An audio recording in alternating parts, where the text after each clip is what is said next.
جمعرات بھری مراد، کہتے ہیں نا بزرگوں کی الفاظ ہوا کرتے تھے، اور واقعی یہ بھری مراد ہے۔ روایتوں کے الفاظ ملتے ہیں کہ جمعرات کو جو دعا مانگی جائے وہ رد نہیں ہوتی، وہ لوٹائی نہیں جاتی۔ خاص دعا مانگنے کی بھی رات ہے اور خاص درود پڑھنے کی بھی رات ہے۔ احادیث میں جمعرات کی رات اور جمعے کے دن کے درود کے فضائل الگ سے لکھے، احادیث الگ سے میرے آقا نے بیان فرمائی ہیں۔ تو پیارے اسلامی بھائیوں، جب بھی جمعرات آئے، جب بھی جمعہ کا دن آئے، کثرت کے ساتھ درود پاک پڑھیں۔ پڑھتا رہوں کثرت سے درود ان پہ صدا میں، پڑھتا رہوں کثرت سے درود ان پہ صدا میں، اور ذکر کا بھی شوق پے غوث و رضا دے۔ اس کے بعد آتے ہیں سورہ بقرہ کی تلاوت سے شیطان گھر سے بھاگ جاتا ہے۔ بہت ساروں کے گھروں میں بڑے پرابلمز چل رہے ہوتے ہیں، گھر کے حالات ٹھیک نہیں ہوتے، آپ گھر میں سورہ بقرہ مل کر پڑھ لیں، انشاءاللہ اس کی فضیلت دیکھیں گے۔ آیت الکرسی پڑھنے سے محتاجی دور ہوتی ہے۔ سورہ کہف کو ہمیشہ پڑھنے والا دجال کے فتنوں سے محفوظ رہے گا، اور والدین کی قبر پر ہر جمعہ سورہ یاسین کی تلاوت کرنے سے اس کے حروف کی تعداد کے برابر ان کے گناہ بخش دیے جاتے ہیں۔ ہر جمعے والدین کی قبر پر جائیں، سورہ یاسین پڑھیں۔ سورہ دخان بڑی کمال کی سورت ہے، سورہ الدخان، یہ پڑھنے سے مشکل دور ہوتی ہے۔ کسی پرابلم میں ہے، سورہ دخان پڑھیں۔ آگے چلتے ہیں۔ کسی کی جو قریب المرگ ہو، بعض اوقات کسی پر سکرات کا عالم ہوتا ہے، لاسٹ بریتھ چل رہی ہوتی ہیں، تو اس کے پاس جا کر سورہ جاسیہ پڑھ کر دم کریں، انشاءاللہ خاتمہ بالخیر ہوگا۔ سورہ حجرات کا پڑھنا اور دم کر کے پینا گھر میں خیر و برکت کے لیے مفید ہے۔ سورہ قاف، اگر آپ میں سے کوئی پھلوں والے ہیں، جن کی کھیتی باڑی ہے یا زمینداری ہے، ذرا غور سے سن لیں۔ سورہ قاف یہ پڑھنے سے باغ کے پھلوں میں کثرت ہوتی ہے۔ سورہ رحمان، سبحان اللہ، 11 بار پڑھنے سے تمام مقاصد پورے ہوتے ہیں۔ سورہ واقعہ جو شخص روزانہ پڑھے اسے کبھی فاقہ نہ ہوگا، سورہ واقعہ کی عادت ڈال لیں۔ سورہ ملک، سبحان اللہ، ہر رات سورہ ملک پڑھنے والا عذاب قبر سے محفوظ رہے گا۔ سورہ مزمل کو 11 بار پڑھنے سے ہر مشکل آسان ہوتی ہے۔ سورہ مدثر کو پڑھ کر، اگر ایسے بچے ہیں آپ کے گھر میں جو حافظ قرآن بن رہے ہیں یا آپ حفظ قرآن کرنا چاہتے ہیں، تو سورہ مدثر کو پڑھ کر حفظ قرآن کی دعا مانگی جائے تو قرآن کریم کا یاد کرنا آسان ہو جاتا ہے، سبحان اللہ۔ سورہ نازعات پڑھنے سے جاں کنی کی تکلیف نہیں ہوگی۔ سورہ دحا پڑھنے سے بھاگا ہوا آدمی واپس آ جائے گا۔ سورہ علم نشرح، جب آپ ٹریول پر جائیں یا آپ کا مال کسی کنٹری میں جا رہا ہے، شہر میں جا رہا ہے، تو سورہ علم نشرح کو جس مال پر پڑھ دیا جائے اس میں خوب برکت ہوگی۔ درود پاک کی فضیلت پر ایک حدیث پاک بیان کرنا چاہوں گا، اور بڑی خوبصورت حدیث ہے۔ مشکلات اور پریشانیاں چلتی ہیں، نبی کے پاک علیہ الصلوۃ والسلام کا فرمان ہے جس کا مضمون ہے کہ تم میں سے کوئی شخص اگر کسی مصیبت میں ہو یا پریشانی میں ہو، اس کو چاہیے کہ وہ مجھ پر کثرت سے درود پڑھے، کہ درود جو ہے وہ مصیبتوں اور پریشانیوں کو لے جاتا ہے، مصیبتوں اور پریشانیوں کو دور کر دیتا ہے۔ تو اپنی عادت میں شامل کیجئے، چلتے پھرتے اٹھتے بیٹھتے درود پاک پڑھتے رہا کریں۔ انشاءاللہ آپ یقین کریں، آپ درود پاک جب ایبنڈنس کے ساتھ، کثرت کے ساتھ پڑھیں گے نا، تو آپ اپنی آنکھوں سے دیکھیں گے کہ آپ کا ٹینشن ریلیز ہو رہا ہے، آپ کی پرابلم سالو ہو رہی ہیں۔ اگر میں بہت ساری حدیثوں کا مجموعہ کر کے اس سے اگر آپ کو ایکسٹریکٹ کر کے چند مدنی پھول پیش کروں، تو اس کا مطلب یہ بنتا ہے کہ اگر آپ بیمار ہیں تو درود پڑھیے، پریشان ہیں تو درود پڑھیے، قرضے میں ہیں درود پڑھیے، روزگار کی پرابلم میں ہیں درود پڑھیے، کسی ٹینشن میں ہیں درود پڑھیے، آپ کسی پریشانی میں ہیں، اپنے آپ کو برڈن میں فیل کر رہے ہیں، درود پڑھیے۔ موت کے وقت نبی پاک کا دیدار چاہیے، درود پڑھیے۔ نزا کی سختیوں سے بچنا چاہتے ہیں، درود پڑھیے۔ آپ قبر کے اندر روشنی چاہتے ہیں، نور چاہتے ہیں، درود پڑھیے۔ محشر کے دن پل صراط پر ثابت قدمی چاہتے ہیں، درود پڑھیے. نبی پاک کی شفاعت چاہتے ہیں, درود پڑھیے. آقا کے ساتھ جنت میں جانا چاہتے ہیں, درود پڑھیے. اور سبحان اللہ مدینے جانا چاہتے ہیں, درود پڑھیے. سرور کائنات علیہ الصلوۃ والسلام کا دیدار کرنا چاہتے ہیں, پھر بھی درود پڑھیے. یہ ساری باتیں میں نے اپنی طرف سے نہیں بلکہ میں نے بہت ساری حدیثوں کو جمع کر کے اس کا یوں سمجھیے عطر آپ کے سامنے پیش کر دیا ہے. اب مجھے بتائیے, بینگ اے مسلم ہمیں جو جو چاہیے وہ ساری باتیں تو میں نے بیان کر دی. روزگار میں برکت چاہیے, فیملی میں برکت چاہیے, بیماری سے بچنا چاہتے ہیں, دنیا میں ذلت و رسوائی سے بچنا چاہتے ہیں, آخرت کی خیر چاہتے ہیں, یعنی جو کچھ آپ چاہتے ہیں احادیث میں ایک ایک کر کے وہ سارے انعام بیان کیے میرے آقا علیہ الصلوۃ والسلام نے درود پاک کے فضائل میں, پھر بھی ہم نہ پڑھیں. اور افسوس یہ ہوتا ہے اتنے فضائل مگر پھر بھی بہت بڑی تعداد وہ ہے کہ بتائیے آج کے دن میں صبح سے لے کر شام تک کتنی بار آپ نے درود پڑھا؟ تو ہم بہت کم درود پڑھتے ہیں. ہمارے پاس بہت ساری چیزوں کے لیے ٹائم ہے, ہمارا موبائل فون ہمارے گھنٹوں لے جاتا ہے مگر ہماری زبان پر ذکر و درود بہت کم آتا ہے. تو خدارا اپنے وقت کو قیمتی بنائیے. سچی بات یہ ہے کہ میرا اور آپ کا وقت قیمتی ہی جب ہوتا ہے جب ہمارا وقت اللہ اور اس کے رسول کے ذکر میں صرف ہوتا ہے. ایکچولی ہم اپنے وقت کو قیمتی اب بنا رہے ہیں, یہ وقت گزر رہا ہے نا, یہی قیمتی وقت ہے.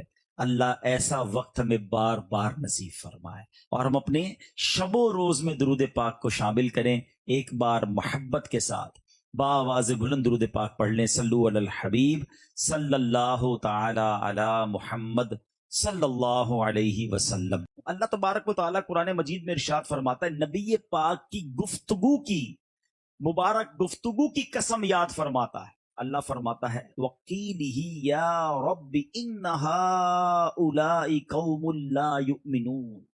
ترجمہ, مجھے رسول کے اس کہنے کی قسم جو رسول پاک کا قول تھا, اللہ اس قول کی قسم ارشاد فرما رہا ہے, مجھے رسول کے اس کہنے کی قسم کہ اے میرے رب یہ لوگ ایمان نہیں لاتے.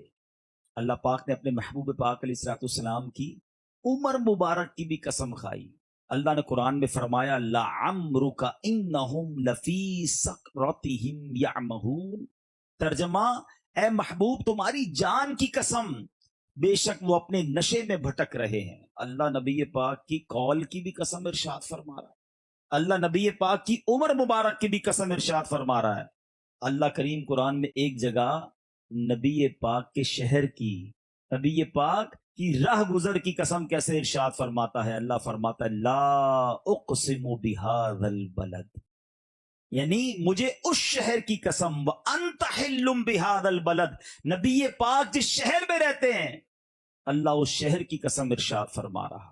ایک اور جگہ اللہ فرماتا ہے, ترجمہ اس زمانہ محبوب کی قسم, نبی پاک کے زمانے کی قسم. اب ان چاروں آیتوں کو ذرا ذہن میں رکھیے گا اور بریلی کے تاجدار امام اہل سنت کا شعر سنیے, آپ کو اندازہ ہوگا کہ اللہ تبارک و تعالیٰ نے قرآن مجید میں کیسے نبی پاک کی نعت بیان فرمائی. سیدی اعلیٰ حضرت لکھتے ہیں وہ خدا نے ہے مرتبہ تجھ کو دیا, نہ کسی کو ملے نہ کسی کو ملا, کہ کلام مجید نے کھائی شہا, تیرے شہر و کلام و بقا کی قسم. تیرا مسند ناز ہے عرش بری, تیرا محرم راز روح امی, تو ہی سرور ہر دو جہاں ہے شہا, تیرا مثل نہیں ہے خدا کی قسم.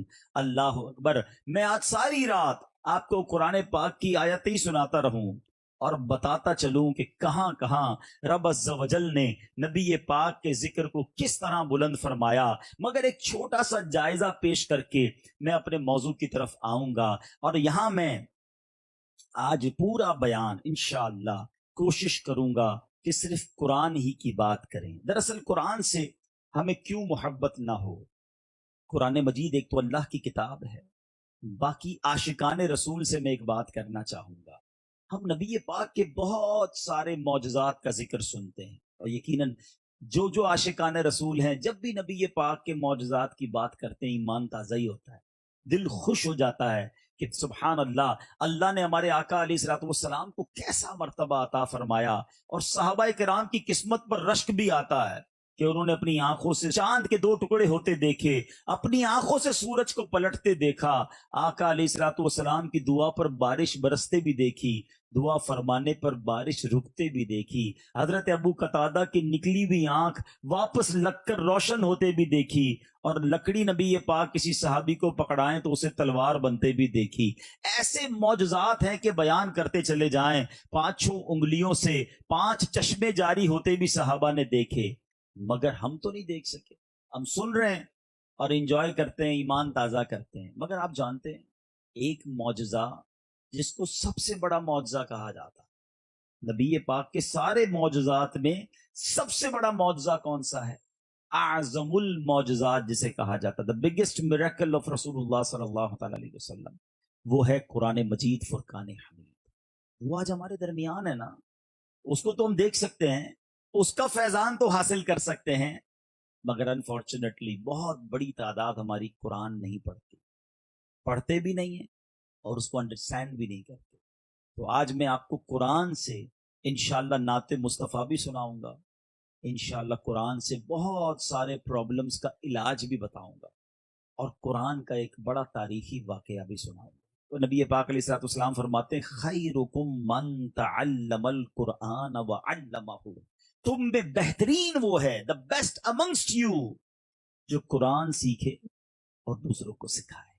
تو ان بیسٹ لوگوں میں شامل ہو جائیے۔ آج سے زندگی میں ایک ریولوشن پاس کرنی ہے، اپنی زندگی میں ایک نیا پلان لے کے جانا ہے، اب میں نے اپنی لائف میں کیا چینج لانا ہے، کیا پلس کرنا ہے۔ تو اسی لیے آج میں نے ٹاپک صرف قرآن پاک کو لیا ہے، اندازہ ہو کہ یہ کیسا خزانہ ہے، یہ کیسا رحمت کا دریا ہے، یہ ایک کتاب میں ہمارے لیے کیا کچھ نہیں ہے۔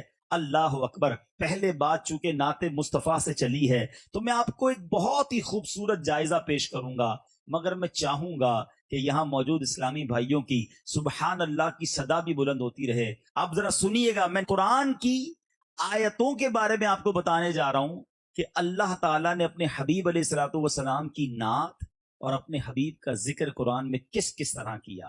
سورہ فتح آیت نمبر 29، اللہ تبارک و تعالیٰ نے آپ علیہ الصلوۃ والسلام کو محمد الرسول اللہ فرمایا۔ سورہ آل عمران آیت نمبر 33 میں آپ کو مصطفیٰ قرار دیا گیا۔ مصطفیٰ کا معنی سمجھتے؟ چوزن ون، چنا ہوا، سلیکٹڈ۔ سیدی اعلیٰ حضرت سے پوچھو مصطفیٰ کا معنی کیا ہے؟ بریلی کے تاجدار کہتے ہیں ذات ہوئی انتخاب، وصف ہوئے لاجواب، ذات ہوئی انتخاب، وصف ہوئے لاجواب، نام ہوا مصطفیٰ، تم پہ کروڑوں درود۔ آگے سنو، سورہ آل عمران آیت 179 میں اللہ فرماتا ہے مجتبیٰ۔ سورہ جن آیت نمبر 27 میں آپ کو مرتضیٰ کے لقب سے یاد کیا گیا۔ سورہ بنی اسرائیل آیت نمبر 1 میں عبد کامل۔ سورہ مائدہ آیت نمبر 15 میں آپ کو نور فرمایا گیا۔ سورہ نساء آیت نمبر 174 میں آپ کو برہان یعنی واضح روشن دلیل فرمایا گیا۔ سورہ احزاب آیت نمبر 40 میں آپ علیہ الصلوۃ والسلام کو خاتم النبیین فرمایا گیا۔ سورہ یاسین آیت نمبر 1 میں یاسین۔ سورہ طٰہٰ آیت نمبر 1 میں طٰہٰ۔ سورہ بقرہ آیت نمبر 119 میں بشیر یعنی خوشخبری سنانے والا اور نذیر یعنی ڈر سنانے والا فرمایا گیا۔ سورہ مزمل آیت نمبر 1 میں آپ کو مزمل۔ سورہ مدثر آیت نمبر 1 میں مدثر فرمایا۔ سورہ آل عمران میں آیت نمبر 164 میں اللہ پاک نے آپ کو مومنوں پر اپنا احسان قرار دیا۔ سورہ قلم آیت نمبر 4 میں آپ کو صاحب خلق عظیم فرمایا۔ سورہ بنی اسرائیل کی آیت نمبر 1 میں اللہ نے آپ کو صاحب معراج فرمایا۔ سورہ کوثر کی آیت نمبر 1 میں صاحب کوثر، تو سورہ بنی اسرائیل بھی نمبر 79 میں صاحب مقام محمود فرمایا۔ اللہ اکبر. جبھی تو سیدی اعلیٰ حضرت کہتے ہیں اللہ کی سرتاب قدم شان ہے یہ، انسان نہیں انسان، وہ انسان ہے یہ. قرآن تو ایمان بتاتا ہے انہیں، اور ایمان یہ کہتا ہے میری جان ہے یہ. سبحان اللہ. قرآن سے ہمیں پتہ چلتا ہے کہ نبی پاک کی شان اللہ تبارک و تعالیٰ نے کس پیارے انداز میں بیان فرمائی. نعت خوانی کی ابتدا، سبحان اللہ، بہت پیارے صحابی رسول ہیں، اور بھی بہت سارے صحابی، حضرت عبداللہ بن رواحہ بھی نبی پاک کی نعتیں پڑھا کرتے، مگر جو شاعر رسول نعت گو سرکار علیہ الصلوۃ والسلام کے دربار کے بہت مشہور ہوئے، حضرت حسان بن ثابت رضی اللہ تعالیٰ عنہ. تو اے نعت پڑھنے والوں تمہیں مبارک ہو، نعت پڑھنا تو صحابہ کی سنت ہے، اور نعت سننے والوں تمہیں بھی مبارک ہو کہ نعت سننا خود نبی پاک علیہ الصلوۃ والسلام کی سنت ہے.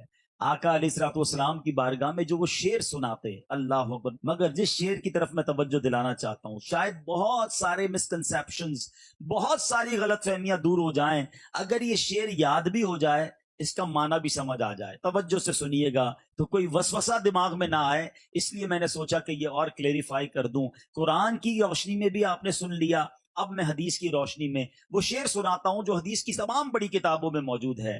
وہ لکھتے ہیں وَأَحْسَنُ مِنْكَ لَمْ تَرَ قَطُّ عَيْنٌ وَأَجْمَلُ مِنْكَ لَمْ تَلِدِ النِّسَاءُ خُلِقْتَ مُبَرَّأً مِنْ كُلِّ عَيْبٍ كَأَنَّكَ قَدْ خُلِقْتَ كَمَا تَشَاءُ. اب ذرا اس شعر کو سمجھیے گا.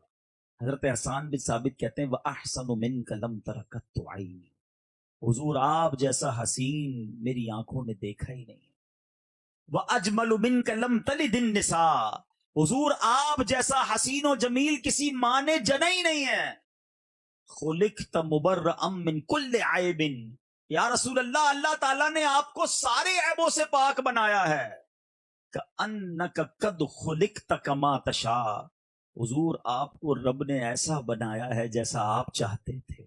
صحابی رسول کی نعت ہے یہ. There is no objection on the نعت of صحابی رسول. اب میں ان چاروں اشعار کے سامنے آج کی نعت خوانی کے کچھ اشعار رکھ دیتا ہوں تاکہ آپ کو کلیریفائی ہو جائے. آپ لکھتے ہیں وَأَحْسَنُ مِنْكَ لَمْ تَرَ قَطُّ عَيْنِي وَأَجْمَلُ مِنْكَ لَمْ تَلِدِ النِّسَاءُ، حضور آپ جیسا حسین و جمیل کسی ماں نے جنا ہی نہیں. تو اگر آج ہم جھوم جھوم کر پڑھیں کہ جیسے میرے سرکار ہیں، کہو نا ایسا نہیں کوئی. یہ تو صحابی رسول کی نعت کا ترجمہ ہوا. اگر صحابی رسول لکھتے ہیں خلقت مبرأ من کل عیب، حضور اللہ نے آپ کو سارے عیبوں سے پاک پیدا فرمایا، تو اگر بریلی کے تاجدار لکھیں وہ کمال حسن حضور ہے کہ گمان نقص جہاں نہیں، یہی پھول خار سے دور ہے، یہی شمع ہے کہ دھواں نہیں. ارے یہ تو حضرت حسان بن ثابت کا ترجمہ معلوم ہوتا ہے. اور اب سنو، کہتے ہیں کأنک قد خلقت کما تشاء، حضور اللہ نے آپ کو ایسا بنایا جیسا آپ چاہتے تھے.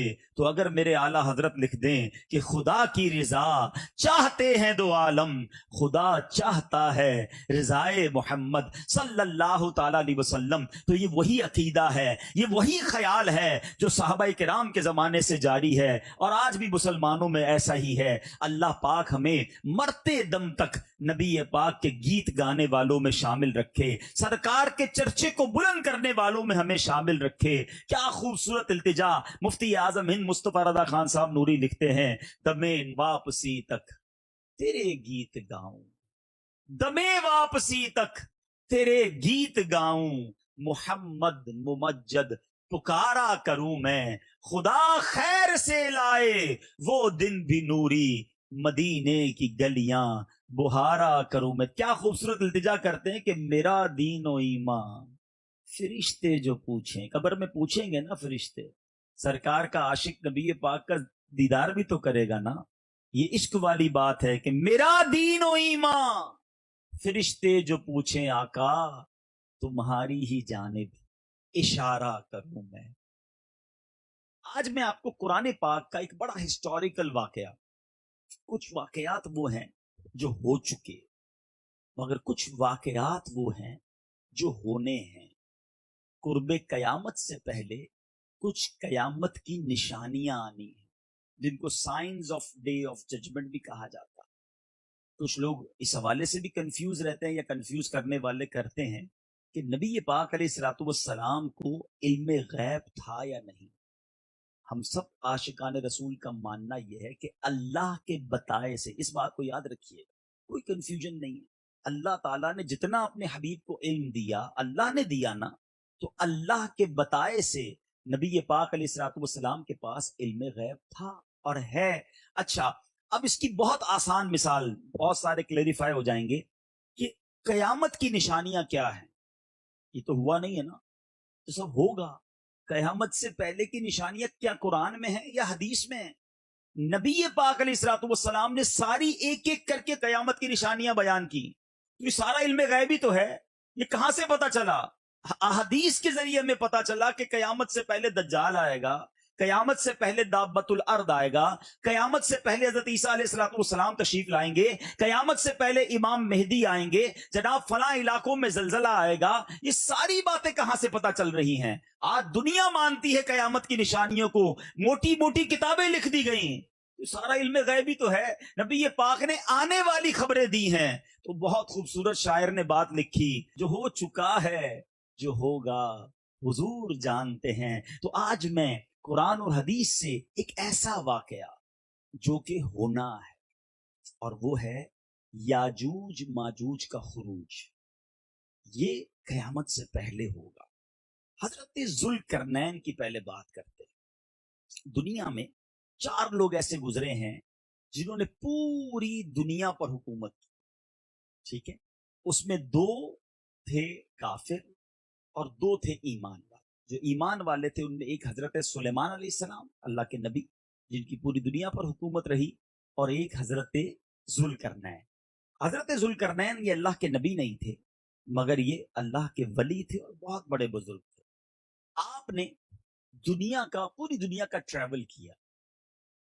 آپ کی زندگی میں جو 3 سفر ہیں وہ سارا سورہ کہف کو اگر پڑھیں، اتنی امیزنگ صورت ہے قرآن پاک کی۔ ویسے تو ہر صورت کو پڑھنا ہے، اس کی ٹرانسلیشن پڑھیں، اس کی تفسیر پڑھیں، مگر سورہ کہف میں 3 بڑے خوبصورت واقعات، اور تینوں ہی تاریخی واقعات ہیں۔ ایک حضرت ذوالقرنین کا واقعہ، یاجوج ماجوج والا، ایک حضرت موسیٰ علیہ الصلوۃ والسلام اور حضرت خضر کی جو ملاقات ہوئی، اللہ اکبر، پڑھنے سے تعلق رکھتا ہے۔ ایسا واقعہ کہ ایمان تازہ کر دیتا ہے کہ ان دونوں کی ملاقات ہوئی اور کیا گفتگو ہوئی اور کیسے کیسے واقعات ہوئے۔ اور تیسرا واقعہ خود سورہ کہف جس نام پر ہے، یعنی غار والوں کا واقعہ، اصحاب کہف کا واقعہ۔ ایک سورت کے اندر اتنے ہسٹوریکل ایونٹس ہیں، انفارچونیٹلی ہمیں نہیں پتا ہوتا، ہمارے بچوں کو نہیں پتا ہوتا کہ اللہ کے کلام میں کیا کیا موجود ہے۔ میں یہ واقعہ لے کر جو آیا ہوں اس کی وجہ بھی بیان کروں گا کہ میں کیوں آپ کو قرآن کا ایک واقعہ بھی آج سنانا چاہتا ہوں۔ بہرحال سورہ کہف میں یہ واقعہ ہے، اور حضرت ذوالقرنین رضی اللہ تعالیٰ عنہ نے دنیا کے ٹریول کیے۔ حضرت ذوالقرنین ایسٹ بھی گئے، آپ ویسٹ بھی گئے، اب اس کے بعد آپ نے نارتھ کا سفر کیا، شمال کا۔ اب یہ بڑا امیزنگ واقعہ ہے اور ایک قرآنی واقعہ ہے۔ آپ جب شمال میں گئے تو وہاں بھی آپ کو ایک قوم ملی، اور اس قوم کی باتیں آپ کو سمجھ نہیں آ رہی تھی، ان کی زبان کوئی اور تھی۔ بہرحال انہوں نے اشاروں میں آپ کو بتایا کہ حضور ایک قوم ہے اور جس کے بڑے ظلم ہیں ہم پر، اور اس قوم کو جو ہے وہ ہمیں بچائیے اس قوم سے۔ تو آپ نے جب اس قوم کے بارے میں معلوم کیا تو پتہ چلا وہ قوم جب آتی ہے تو سب جانور فصلیں سب کھا جاتی ہے، اور وہ تھے یاجوج ماجوج۔ تو آپ نے کہا کہ اچھا پھر میری ہیلپ یہ کرو کہ میرے ساتھ مل کر ایک دیوار بناؤ۔ اب ایک ایسی ہسٹوریکل وال بنائی گئی ہے، اور یہ اللہ کی شان ہے کہ یہ دنیا میں ایگزسٹ کرتی ہے وال، یہ دیوار بھی ہے اور یاجوج ماجوج بھی اس وقت اس دنیا میں ہیں، ٹھیک ہے؟ اب یہ کہاں ہیں، اللہ نے ہماری نظروں سے کیسے چھپایا ہے، یہ اللہ کی قدرت ہے۔ بہرحال حضرت ذوالقرنین نے وہ دیوار بنائی، اور اس دیوار کے بارے میں تفسیر قرآن میں لکھا کہ اس میں لوہا بھی ڈالا گیا، لکڑی بھی ڈالی گئی، اور جناب آگ جلا کر اس کو اتنا کانکریٹ کر دیا گیا، اور وہ بہت اونچی بلند کی گئی پہاڑوں کے درمیان۔ اس کو سد سکندری کہا جاتا ہے، ٹھیک ہے، وال آف حضرت ذوالقرنین۔ اچھا، اب یہ وال تو بلند کر دی گئی۔ اب نبی پاک علیہ الصلوۃ والسلام فرماتے ہیں، حدیث پاک کا مضمون ہے کہ روزانہ جو یاجوج ماجوج ہیں اس دیوار کو توڑ رہے ہیں، اور وہ دیوار ٹوٹنے کے قریب ہو جاتی ہے، اور ان میں کا ایک شخص کہتا ہے کہ اب باقی کل توڑیں گے۔ جب وہ دوسرے دن آتے ہیں تو اللہ کے حکم سے وہ دیوار پوری بھی ہو جاتی ہے اور پہلے سے زیادہ مضبوط بھی ہو جاتی ہے۔ نبی پاک علیہ الصلوۃ والسلام فرماتے ہیں کہ قیامت سے پہلے ایک دن آئے گا کہ جب اللہ کا حکم ہوگا کہ ان کا خروج ہونا ہے، ان کو باہر آنا ہے، تو پھر اس دیوار کو توڑنے والا شخص آخر میں کہے گا کہ انشاءاللہ کل توڑیں گے. اب اس کے لفظ انشاءاللہ کہنے کی وجہ سے وہ دیوار جب وہ دوسرے دن آئیں گے تو اتنی ہی ہوگی جتنی وہ توڑ کر گئے ہوں گے، اور اب وہ باقی توڑ ڈالیں گے، اور اس کے بعد وہ جو قوم ہے وہ باہر آ جائے گی. اب وہ کس سینیریو میں آئے گی وہ بھی میں آپ کو بتاتا ہوں. یہاں میں ایک مدنی پھول دینا چاہتا ہوں. علماء نے اس بات سے یہ مسئلہ ہمارے لیے بیان کیا کہ لفظ انشاءاللہ یعنی اللہ نے چاہا تو، اگر یہ ہم اپنی باتوں میں شامل رکھیں، اپنی نیتوں میں شامل رکھیں تو کام پورے ہو جائیں گے. میں کل آ رہا ہوں، میں ابھی پہنچ جاؤں گا، رات پہنچ جاؤں گا، کل آ جاؤں گا، ساتھ انشاءاللہ تو کہیں. میں کیسے پہنچوں گا جب تک اللہ نہیں چاہے گا؟ میں کیسے کر لوں گا جب تک اللہ نہیں چاہے؟ میں کچھ بھی نہیں. جو ہے وہ میرے رب کی ذات ہے. اللہ نے چاہا تو میں پہنچوں گا، اللہ نے چاہا تو میں کروں گا، اللہ نے چاہا تو میں کامیاب ہوں گا. اللہ کی رضا کو ساتھ رکھو. میں نے کر لیا، میں کر لوں گا، ایسا نہیں ہوتا. زندگی میں آپ کے ساتھ بھی ہوا، میرے ساتھ بھی ہوا کہ ہم نے بہت سارے پلان کر کے رکھے تھے کہ میں ادھر جاؤں گا، اس کے بعد یہ کروں گا، پھر یہ میٹنگ، پھر یہ فلائٹ. کیا شاندار پلان ہوتا ہے، مگر بیچ میں ایک ایسا معاملہ ہوتا ہے کہ سارا پلان جو ہے نا وہ چوپٹ ہو کر رہ جاتا ہے. تو پتہ کیا چلا؟ حضرت مولا علی کرم اللہ تعالی وجہ الکریم کا ایک شاندار قول ہے. آپ فرماتے میں نے اپنے ارادوں کے ٹوٹنے سے اپنے رب کو پہچانا.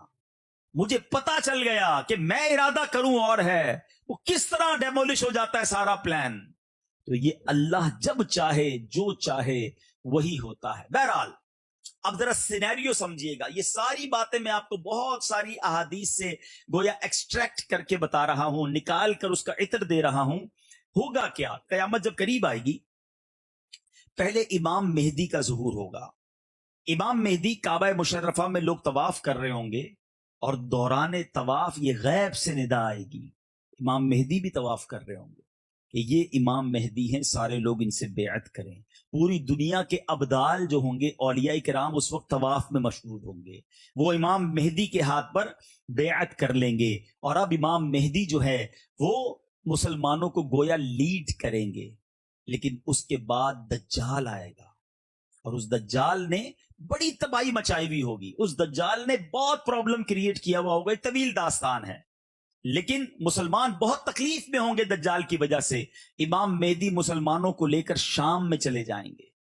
اور سبحان اللہ، اب ذرا سوچئے گا حدیث میں کتنی ڈیٹیل کے ساتھ نبی پاک نے گویا اس طرح قیامت کی نشانیاں بیان کی ہیں کہ اگر میں آپ کو ایک ایک نشانی بیان کرنا شروع کروں تو ایسا لگتا ہے کہ ہماری آنکھوں کے سامنے کوئی ویڈیو چل رہی ہے کہ کیسے قیامت طاری ہوگی. نبی پاک نے اتنا ڈیٹیل بیان کیا. جو لوگ سیریا گئے ہیں کہ نہیں گئے تو انٹرنیٹ پہ سرچ کیجئے گا. دمشق کی جامع مسجد دمشق، نبی پاک علیہ الصلوۃ والسلام نے فرمایا فجر کی اذان ہو چکی ہوگی، لوگ صفے بنا کر بیٹھے ہوں گے، مسجد ہوگی جامع مسجد دمشق، اور اللہ کے حبیب فرماتے ہیں کہ اذان کے بعد آسمان سے جامع مسجد دمشق کے مشرقی مینارے پر حضرت عیسیٰ علیہ السلام آسمان سے نازل ہوں گے. میں اس مسجد میں بھی گیا ہوں، اور اس مسجد کا وہ مینارہ کلوز کر دیا گیا، جنگلہ لگا کر بند ہے. اب صرف وہ مینارہ اسی دن کھلے گا جب حضرت عیسیٰ علیہ السلام جو ہیں آسمان سے اس مینارے پر نزول فرمائیں گے. نبی پاک فرماتے ہیں کہ وہ اس مینارے پر آئیں گے، احادیث کا مضمون ہے، اور پھر آئیں گے تو امام مہدی عرض کریں گے حضور آپ فجر پڑھائیں. حضرت عیسیٰ علیہ السلام چونکہ اب امتی بن کر آئیں گے تو اب امام مہدی ہی کو آگے کریں گے، امام مہدی جماعت کروائیں گے. اس کے بعد حضرت عیسیٰ علیہ السلام دجال کو قتل کریں گے، اور مسلمانوں کے اندر ایک سکون کی یوں سمجھے کہ بات برپا ہوگی. مگر اب فوراً اس کے بعد کچھ دنوں کے بعد یاجوج ماجوج کا خروج ہو جائے گا. یہ کیسا وقت ہوگا؟ حضرت عیسیٰ علیہ السلام کو حکم ہوگا کہ مسلمانوں کو لے کر کوہ طور پر چلے جائیں. آپ کوہ طور پر چلے جائیں گے، اور یاجوج ماجوج اس دنیا میں وہ تباہی مچائیں گے کہ وہ انسان، کیڑے مکوڑے، تمام چیزوں کو ختم کرتے ہوئے چلے جائیں گے. یہاں تک لکھا گیا کہ ایک بہت بڑا دریا ہوگا یاجوج ماجوج کی ایک قوم بحر تبریہ اس کو کہا جاتا ہے، اس سمندر کے اس کنارے سے جب گزریں گے اور جب دوسری جماعت گزرے گی تو ان کو لگے گا یہاں پانی ہی نہیں تھا، وہ سارا پانی پی جائیں گے. جب پوری دنیا کے لوگوں کو وہ مار دیں گے، صرف مسلمان کوہ طور پر ہوں گے، تو اب ان ظالموں کے دماغ میں یہ آئے گا کہ زمین والوں کو تو مار دیا، اب چلو آسمان والوں کا قتل کریں. اب وہ آسمان کی طرف تیر چلائیں گے اللہ کی طرف سے. اب آپ غور کریں کہ وہ کہتے ہیں نا حکمت الہی، ظالموں کو اللہ ڈھیل دیتا ہے. ان کے تیر جو آسمان سے واپس آئیں گے نا وہ خون والے ہوں گے، یعنی وہ فیل کریں گے کہ معاذ اللہ ہم نے آسمان والوں کو بھی قتل کر دیا. اور اب جب ان کا ظلم زوروں پر ہوگا، اب حضرت عیسیٰ علیہ السلام دعا کریں گے مسلمانوں کے ساتھ، اور اب اللہ تعالیٰ ان ظالموں کی گردنوں میں ایک ایسے کیڑا پیدا کر دے گا جس سے وہ، ان کی تعداد کتنی ہوگی یہ بھی ایک سوال ہے. حدیث پاک کا مضمون ہے، روایتوں میں آتا ہے کہ یاجوج ماجوج جو ہیں وہ انسانوں سے 9 ٹائم زیادہ ہوں گے. یعنی 10 اگر حصے کیے جائیں اس دنیا کے تو ایک حصہ انسان ہوں گے، 9 ٹائمز وہ ہوں گے. تو اب اتنی بڑی تعداد میں وہ ہوں گے کہ ان کی گردنوں میں کیڑے پیدا ہوں گے اور وہ سارے کے سارے مر جائیں گے. حضرت عیسیٰ علیہ السلام جب کوہ طور سے نیچے آئیں گے تو اس زمین پر کوئی جگہ ہی نہ ہوگی، اتنی لاشیں پڑی ہوں گی اور ان کی بدبو ہوگی. آپ دعا کریں گے تو اللہ پاک کچھ پرندوں کو بھیجے گا، جو پرندے ان یاجوج ماجوج کو اٹھا کر جدھر رب چاہے گا ادھر چلے جائیں گے. پھر بہت زبردست بارش ہوگی، زمین فصلیں اگائے گی، گویا زمین کی کلیننگ ہوگی، اور پھر اسلام کا دور دورہ ہوگا. میرے بیچ اسلامی بھائیوں، یہ ساری باتیں کتابوں میں موجود ہیں. قیامت کی نشانیوں پر جو آپ حدیثیں پڑھیں گے، اور میں نے آپ کو جو سورہ کہف کی بات کی ہے وہاں جائیں تو وہاں ڈیٹیل سے یہ واقعات موجود ہیں. اللہ تبارک و تعالیٰ نے قرآن مجید فرقان حمید میں یاجوج ماجوج کے بارے میں بھی کیا خوب ارشاد فرمایا. بس اللہ کرے کہ ہم قرآن پڑھنے والے بن جائیں اور اس پر عمل کرنے والے بن جائیں. اب یہاں اس واقعے سے جو سبق ملتا ہے وہ کیا ہے، میں پہلے میسج دے دوں پھر میں قرآن سے کچھ علاج بھی بیان کروں گا. جو میسج ہے کہ ظالم جو ہوتے ہیں نا ان کا انجام ہمیشہ برا ہوتا ہے. یہ لوگ یاجوج ماجوج کے بارے میں یہ بھی لکھا گیا کتابوں میں کہ یہ جہنم کا عذاب بھی پائیں گے، کیونکہ نبی پاک علیہ الصلوۃ والسلام نے ان کو اسلام کی دعوت بھی پیش کی تھی مگر یہ اسلام نہیں لائے. تو اے میرے میٹھے اسلامی بھائیوں، ظالم کا جو انجام ہوتا ہے نا وہ ہمیشہ دردناک ہی ہوتا ہے. ہم اس آقا کے امتی ہیں کہ جو معاف کرنے والے، درگزر کرنے والے، بدلہ لینے والے نہیں، فارگیو کرنے والے. ہم کلام بھی تو پڑھتے ہیں نا، سلام اس پر کہ جس نے گالیاں سن کر دعائیں دی، سلام اس پر کہ جس نے خون کے پیاسوں کو کبائیں دی. آقا جانی دشمن کو معاف کر دیتے اور ہم چھوٹی چھوٹی بات پر دشمنیاں سٹارٹ کرتے ہیں.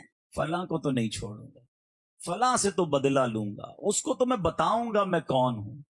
نہیں میرے بیچ اسلامی بھائی، آپ نے درگزر کرنا ہے، آپ نے دشمنی نہیں پالنی، معافی دینی ہے اور ظلم کبھی نہ کریں. یاد رکھیے گا زندگی ایسی گزارو کہ کسی کو میری وجہ سے تکلیف نہ ہو. میں آپ کو اپنے آقا علیہ الصلوۃ والسلام کی ایک حدیث سناتا ہوں. اللہ کے حبیب علیہ الصلوۃ والسلام فرماتے من آذا مسلمن فقط آذانی، جس نے کسی مسلمان کو تکلیف دی، نبی پاک فرماتے اس نے مجھے تکلیف دی. اب یہاں یہ شرط نہیں ہے کہ میں اپنے رشتہ دار کو تکلیف نہ دوں، باقی اپنے ملازم کو جتنی چاہے تکلیف دوں، اپنی ماں کو تکلیف نہ دوں، اپنی بیوی کو چاہے جتنی تکلیف دے دوں، نہیں، اپنے گھر والوں کو تکلیف نہ دوں، سسرال والوں کا بے شک بیٹا غرق کر دوں. تمام مسلمانوں کے لیے فرمایا من آذا مسلمن مطلقاً، تمام مسلمانوں میں سے کسی کو تکلیف نہیں دینی. کیوں کہ جس نے کسی مسلمان کو تکلیف دی فقط آذانی، اس نے مجھے تکلیف دی. اور آگے سنو، ومن آذانی فقط آذ اللہ، جس نے مجھے تکلیف دی وہ ایسا ہے اس نے گویا اللہ کو تکلیف دی. یہ بات کدھر تک جاتی ہے؟ کوئی غریب ہمارا ملازم، کوئی غریب ہمارا یوں سمجھیے ملاقات کرنے والا، بعض اوقات روڈ پہ لوگ کھڑے ہوتے ہیں، مسجد میں ہوتے ہیں، لوگ انہیں گھانسی نہیں ڈالتے اور جو منہ میں آتا ہے بول دیتے ہیں، کہتے ہیں یار یہ تو چھوٹا آدمی ہے کیا کرے گا. نہیں، کوئی چھوٹا نہیں ہے. یاد رکھیے گا اگر کسی پر ظلم کیا نا اور اس کے دل سے ہائی نکل گئی اللہ مظلوم کے ساتھ ہوتا ہے. اس غریب میں بڑا پاور ہے. جب وہ ہاتھ اٹھائے گا تو بڑے بڑے تخت تاراج ہو جاتے ہیں, چلتی زندگی برباد ہو جاتی ہے. بلکہ میں مشورہ دوں گا آپ کو, اگر کبھی زندگی میں ایسا فیل ہو نا کہ یار every thing is going good, صحت بھی اچھی تھی, کاروبار بھی بڑا سیٹ تھا, فیملی بھی بڑی ہیپی تھی, اب اچانک کچھ گڑبڑ ہو رہی ہے, ایک ایک کر کے چیزیں خراب ہو رہی ہیں, سب چیزیں ڈسٹرب ہو رہی ہیں, تو فوراً چیک کرو کسی کو تکلیف تو نہیں دیتی, کسی پر ظلم تو نہیں ہو گیا, کسی کا حق تو نہیں مار لیا. ہاں یاد رکھنا, اگر ہائے لگی ہوئی ہے نا تو ایک ایک کر کے سب چیزیں چلی جائیں گی. دعائیں لو, ہائے نہ لو. ہاں زندگی ایسی گزارو کہ لوگ آپ کے پیچھے ہاتھ اٹھا کر دعا کریں. زندگی اس چیز کا نام نہیں ہے کہ میں کپڑے کتنے شاندار پہنتا ہوں, گھر کتنا اچھا یا گاڑی کتنی قیمتی ہے. زندگی اس کی شاندار ہے کہ جب اس کا نام لو تو چہرے پہ مسکراہٹ آتی ہے کہ نہیں, اس کے لیے ہاتھ اٹھتے ہیں دعا کے لیے نہیں. یہ زندگی گزارو. کچھ لوگ ایسے بھی ہوتے ہیں دنیا سے جاتے ہوں گے تو لوگ کہتے ہوں گے چلو بھائی جان چھوٹی, بھائی بڑا تکلیف دیتا تھا, ہر وقت دیکھو ڈانٹتا ہی رہتا تھا, لڑتا ہی رہتا تھا, رو بھی جماتا تھا, غرور ہی کرتا تھا. نہ گزارو ایسی زندگی. ظالم اللہ کو پسند نہیں ہے.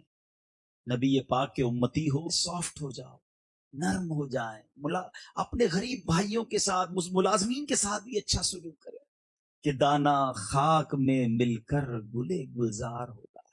ہم اس آقا کے امتی ہیں جو غلاموں کے ساتھ بیٹھ کر کھاتے تھے, اپنے ہاتھوں سے کھانا کھلاتے تھے. تو اگر خدا نہ خواستہ ہمارے اندر تکبر ہے, پراؤڈ ہے, اس کو ختم کریں, معافی, درگزر اور عاجزی اختیار کریں. یاجوج ماجوج کا انجام یہ واقعہ ہمیں درس دیتا ہے. میں دوبارہ اپنے ٹاپک کی طرف آتا ہوں. یہ ساری باتیں میں آپ کو قرآن سے بیان کر رہا ہوں, اور کیوں کر رہا ہوں کہ قرآن میں کیا کیا ہے ہمیں پتا تو چلے, ہائی لائٹ تو ہو. کتنے ہم میں سے ایسے جن کو یہ واقعات پتا ہیں, کتنے ہیں جنہوں نے قرآن میں یہ سب پڑھا ہے, اور میں تو صرف ایک واقعہ بیان کیا ہے. ایسے کتنے واقعات قرآن میں موجود ہیں. ہمارے بچوں کو اسٹوریز پڑھنے کا شوق ہے, پتہ نہیں کیا کیا انٹرنیٹ پر دیکھتے پڑھتے رہتے ہیں. اگر ہم خود بھی قرآن پڑھیں اور اپنے بچوں کو بھی قرآن پڑھائیں, اور یہ قرآن کے واقعات ہمارے علماء نے باقاعدہ کتابوں میں کمپائل کر کے ہمیں دے دی ہیں, پوری کتابیں ہیں, عجائب القرآن, غرائب القرآن. میں مشورہ دوں گا آپ کو, یہ کتاب خرید لیں یا dawat-islami.net سے ڈاؤن لوڈ کر لیں, اس کا انگلش ورژن بھی آ گیا ہے. قرآنی واقعات پڑھیں نا. اللہ کے حبیب سے ہمیں پیار ہے, ان کا سب سے بڑا معجزہ قرآن ہے, اور قرآن ہم انشاءاللہ ان کے ایصال ثواب کے لیے پڑھیں تو نیت کرتے ہیں انشاءاللہ روزانہ قرآن پڑھیں گے انشاءاللہ. اور آپ کے لیے بڑا آسان کر دیا دعوت اسلامی نے. جتنی بھی بیزی لائف ہو, قرآن کے لیے ٹائم ہونا چاہیے. مسلمان بغیر قرآن کے کیسا؟ اور میں نہیں کہہ رہا, حدیث پاک سناتا ہوں. اللہ کے حبیب علیہ الصلوۃ والسلام فرماتے ہیں جس کا مضمون ہے وہ دل ویران ہے جس میں کچھ قرآن نہیں ہے. اپنے بارے میں غور کیجئے, میرے دل میں کتنا قرآن ہے. اگر قرآن نہیں ہے نا تو وہ دل ویران ہے. نور قرآن سے اپنے دل کو منور کر لو. یہ بات میں نے کئی بیانات میں کہی ہے. ہم سب کے پاس اسمارٹ فون ہیں, ہم بہت سارے سافٹ ویئر یوز کرتے ہیں, ڈیلی کئی سافٹ ویئر یوز کرتے ہیں. لیکن آپ کو پتا ہے یہ جتنے سافٹ ویئرز ہیں نا جو ہم روز کئی بار آن لائن کرتے ہیں, اب تو بڑے بڑے فونز میں یہ بھی فیسلٹی آ گئی ہے کہ آپ پورے دن میں کتنی بار آن لائن رہے وہ بھی بتا دیتا ہے, کتنی دیر آپ نے فون دیکھا وہ بھی بتاتا ہے, پورے دن کی کارکردگی بتاتا ہے. تو اتنے سارے سافٹ ویئر آن لائن کیے آپ نے, قرآن کب آن لائن کیا تھا؟ ذرا سوچئے نا, اپنے آپ سے پوچھئے. کئی ایسے ہوں گے جو مجھے اس وقت سن رہے ہوں گے جنہوں نے لاسٹ رمضان میں آن لائن کیا تھا. رمضان میں ہی پڑھتے ہیں صرف, اب کب آن لائن کرو گے؟ اگلے رمضان. قرآن سال میں ایک بار آن لائن, باقی سارے سافٹ ویئر روز کئی بار آن لائن. کچھ لوگوں کو تو ابھی بھی سافٹ ویئر آن لائن چل رہے ہوں گے. لیکن آپ کو پتا ہے جب میں اور آپ قبر میں جائیں گے نا تو ہر سافٹ ویئر آف لائن ہو جائے گا, قرآن قبر میں بھی آن لائن ہوگا. تو وہ سافٹ ویئر نہ پکڑ لوں, وہ پیاری چیز نہ اپنے دل سے بسا لوں, دل میں بسا لوں جو قبر میں بھی میرے ساتھ جا کر نور کا کام کرے. تو پلیز ٹرائی ٹو انڈرسٹینڈ, بغیر قرآن کی زندگی اچھی نہیں ہے. یہ ساری باتیں جو میں کر رہا ہوں بہت, اب آپ کو شاید یہ فیل ہو رہا ہوگا کہ یار یہ میں اکیلا کیسے پڑھوں گا. تو پہلے تو میں یہ بتا دوں کہ ہماری ایک بہت پیاری تفسیر قرآن صراط الجنان, آسان آج کل کی اردو میں یہ اویلیبل ہے. 10 جلدوں پر مشتمل یہ کتاب آپ کے ہر گھر میں ہونی چاہیے. اچھا یہ کتاب ہم نے dawat-islami.net ہماری ویب سائٹ پر free of charge download پہ رکھ دی ہے, آپ فری ڈاؤن لوڈ کر لیں. صراط الجنان قرآن کی تفسیر کی ہم نے ایک اپلیکیشن بنا دی ہے, آپ موبائل میں اس اپلیکیشن کو ڈال دیں, روز کی 2-3 آیتیں پڑھتے رہیں. صراط الجنان کو اب ہم نے آڈیو ریکارڈ کرنا شروع کر دیا, آلموسٹ آدھا قرآن ہو چکا ہے. آڈیو میں سننا چاہتے ہیں گاڑی ڈرائیو کرتے ہوئے, تھوڑی دیر ملے یار قرآن سنتا جاؤں, تفسیر سنتا جاؤں, یہ اویلیبلٹی موجود ہے. 5واں آپشن آپ کو یہ دے رہا ہوں جو بہت شاندار آپشن ہے, اور میں نہیں سمجھتا دنیا میں دعوت اسلامی کے علاوہ کوئی آفر کرتا ہو. 24/7 صبح سے لے کے رات, رات سے لے کے پھر صبح, کوئی بھی ٹائم آپ کے پاس, آپ کی مرضی کا ٹائم. آپ کہتے ہیں رات 12 بجے فارغ ہوتا ہوں, بھائی 12 تک تو بہت بیزی ہوتا ہوں, رات 12 بجے صحیح, رات 1 بجے صحیح, صبح 6 بجے صحیح, آپ اپنی مرضی کا ٹائم بتائیں. اس ٹائم پر آن لائن آپ سے دعوت اسلامی کے قاری صاحب آن لائن ہوں گے, آپ کو قرآن پڑھا دیں گے, آپ کو تفسیر پڑھا دیں گے, آپ کے تلفظ ٹھیک کرا دیں گے. آپ کہیں مجھے قرآن کے واقعات سناؤ, وہ آپ کو قرآن کے واقعات سنائیں گے. آپ کہیں قرآن پڑھ لیا بھائی, اب مجھے آپ حدیث کی کتاب پڑھاؤ, وہ آپ کو حدیث کی کتاب پڑھائیں گے. 30 کورسز موجود ہیں, پھر بھی میں نہ سیکھوں. دنیا بھر کے سافٹ ویئر, دنیا بھر کی نالج ہے, قرآن نہیں ہے نا تو کچھ نہیں. یاد رکھیے آپ بھی قرآن سیکھیں, اپنے بچوں کو بھی قرآن سکھائیں, کیونکہ میرے اور آپ کے مرنے کے بعد جو ہے نا, ہمارے بچے گوگل, یاہو, فیس بک, واٹس ایپ